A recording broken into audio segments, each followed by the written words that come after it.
हिंदू देवी देवताओं में शिव जी का अपना अलग ही स्थान है। उनके हाथों में त्रिशूल है जो दुनिया को खत्म कर सकता है, लेकिन उनके माथे पर जो तीसरा नेत्र है वो उससे भी ज्यादा ताकतवर है। क्या ये सिर्फ एक हथियार है, तबाही का एक जरिया, या इसका कोई गहरा मतलब है, कोई बड़ा मकसद? तीसरा नेत्र कोई असली आंख नहीं है, ये आध्यात्मिक है। ये एक ऊंचे स्तर की चेतना को दर्शाता है, ऐसी चीजों को देखने की क्षमता जो आम नजरों से छिपी होती है। लेकिन इतनी बड़ी शक्ति का इस्तेमाल आसानी से नहीं किया जाता। कहते हैं कि शिव जी ने अपना तीसरा नेत्र सिर्फ एक बार गुस्से में खोला था और उसका बहुत बुरा नतीजा हुआ था। तो सवाल और भी दिलचस्प हो जाता है, ज्ञान के इतने बड़े प्रतीक को इतनी विनाशकारी शक्ति से क्यों जोड़ा जाता है? इस रहस्य को समझने के लिए हमें हिंदू पुराणों की गहराई में जाना होगा और शिव जी के तीसरे नेत्र के कई पहलुओं को समझना होगा।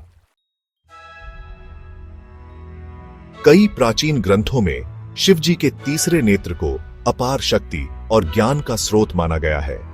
उपनिषदों में इसे अग्नि का नेत्र बताया गया है, जो अज्ञान के अंधेरे को दूर करता है। ये वो नेत्र है जो माया के पर्दे के पार देखता है, जो असलियत के भ्रम को देखता है और परम सत्य को समझता है। पुराणों में भी यही बात देखने को मिलती है, जिनमें शिव जी द्वारा कामदेव, इच्छाओं के देवता, को अपने तीसरे नेत्र से जलाने की प्रसिद्ध कहानी है। ये काम देखने में तो विनाशकारी लगता है, लेकिन इसमें त्याग और मोक्ष का गहरा संदेश छिपा है। इच्छाओं को नष्ट करके शिव जी हमें सांसारिक मोहमाया से ऊपर उठने और आध्यात्मिक जागृति के लिए प्रयास करने का संदेश देते हैं। इसलिए तीसरा नेत्र सिर्फ शक्ति ही नहीं, बल्कि नियंत्रण का भी प्रतीक है। हमारी इंद्रियों पर, हमारी भावनाओं पर और अंततः हमारे अपने मन पर नियंत्रण, ये हमारी असली क्षमता को उजागर करने और स्थायी शांति और ज्ञान प्राप्त करने की कुंजी है। शिव जी द्वारा कामदेव को जलाने की कहानी आध्यात्मिक यात्रा का एक शक्तिशाली रूपक है। कामदेव, जो इच्छा का प्रतीक है, शिव जी को उनकी गहरी समाधि से विचलित करने का प्रयास करता है। जवाब में शिव जी अपना तीसरा नेत्र खोलते हैं और कामदेव पल भर में भस्म हो जाता है। यह नाटकीय घटना ज्ञान प्राप्ति के मार्ग पर इच्छाओं से ऊपर उठने के महत्व को दर्शाती है। इच्छा एक स्वाभाविक मानवीय प्रवृत्ति होते हुए भी अक्सर दुख का कारण बन सकती है। यह हमें भौतिक संसार से बांधती है, ऐसे लगाव पैदा करती है जो खो जाने या अप्राप्य होने पर अंततः दर्द का कारण बनते हैं।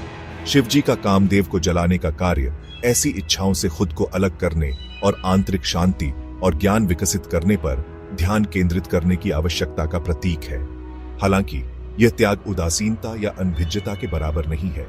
इसके बजाय यह ध्यान में बदलाव का प्रतीक है, बाहरी संतुष्टि की खोज से आंतरिक संतुष्टि की खेती तक। इच्छाओं के चंगुल से खुद को मुक्त करके हम अपने और अपने आसपास के ब्रह्मांड की गहरी समझ के लिए खुद को खोलते हैं। चौथा भाग, मायाजाल के पार, सच्चाई और माया। हम अपनी इंद्रियों से जिस दुनिया को देखते हैं उसे अक्सर माया कहा जाता है, एक भ्रम का पर्दा जो वास्तविकता के असली स्वरूप को छुपाता है। यह अवधारणा, जो हिंदू दर्शन का केंद्र है, हमारी धारणा की सीमाओं पर प्रकाश डालती है। हम दिखावे से आसानी से बहक जाते हैं, क्षणभंगुर को शाश्वत समझ लेते हैं। हालांकि शिव जी का तीसरा नेत्र इस माया के पर्दे को भेदने की क्षमता रखता है। यह उन्हें अंतर्निहित वास्तविकता, हमेशा बदलते दिखावे से परे अपरिवर्तनीय सत्य को देखने की अनुमति देता है। यह क्षमता केवल शिव जी तक ही सीमित नहीं है। प्राचीन ग्रंथ बताते हैं कि हम सभी के भीतर यह आंतरिक नेत्र है, हालांकि यह हमारे भीतर निष्क्रिय है। इस आंतरिक दृष्टि को जागृत करना दुख और पुनर्जन्म के चक्र से मुक्ति की कुंजी है। भौतिक संसार के भ्रमों को देखकर हम अपने अस्तित्व की वास्तविक प्रकृति और ईश्वर से अपने संबंध को समझना शुरू कर सकते हैं। पांचवा भाग, आंतरिक दृष्टि, अपने अंदर के तीसरे नेत्र को जगाना। तीसरे नेत्र की अवधारणा केवल एक पौराणिक आकृति नहीं है, इसका हमारे अपने जीवन के लिए गहरा महत्व है। हालांकि अक्सर एक भौतिक नेत्र के रूप में दर्शाया जाता है, तीसरा नेत्र मुख्य रूप से एक आंतरिक दृष्टि का प्रतीक है, एक सहज ज्ञान जो हम में से प्रत्येक के भीतर रहता है। यह हमारे विवेक की आवाज है, हमारी रचनात्मकता और अंतर ज्ञान का स्रोत है। इस आंतरिक नेत्र को जगाने के लिए समर्पित प्रयास और अभ्यास की आवश्यकता होती है। योग और ध्यान जैसे अभ्यासों के माध्यम से हम अपने मन की निरंतर बकबक को शांत कर सकते हैं और आंतरिक स्थिरता विकसित कर सकते हैं। यह स्थिरता हमें जागरूकता के एक गहरे स्तर तक पहुंचने की अनुमति देती है, जहां हमारा अंतर्ज्ञान सामने आ सकता है और हमारा मार्गदर्शन कर सकता है। तीसरे नेत्र को जगाने की यात्रा अलौकिक शक्तियां प्राप्त करने के बारे में नहीं है, बल्कि अपने वास्तविक स्व से जुड़ने के बारे में है। यही आत्म खोज की यात्रा है, अपने भीतर के उज्जवल सत्य को प्रकट करने के लिए कंडीशनिंग और सामाजिक अपेक्षाओं की परतों को वापस छीलने की।